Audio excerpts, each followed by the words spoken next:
Let's talk about self-storage. We're going to talk first about why you should love self-storage. The second thing we're going to talk about today is that self-storage has different types, has different layers and levels. And the type of property that you pick, especially for your first one, is going to determine not only your trajectory and cash flow, but your trajectory as a business owner.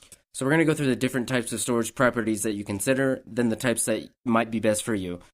Third, we're going to go through the must-haves that I personally have from my self-storage acquisitions when I buy self-storage, and why it's been so successful for us. And when I say successful, we're talking about double-digit returns to our investors every single year since we opened. I'm talking about 10 cap, 12 cap properties every single one of our acquisitions, and sometimes we can even get purchase costs as low as $15 a square foot. Can you imagine a better property than that? Buy a property for $15 a square foot, get a 10 cap or 12 cap cash flow.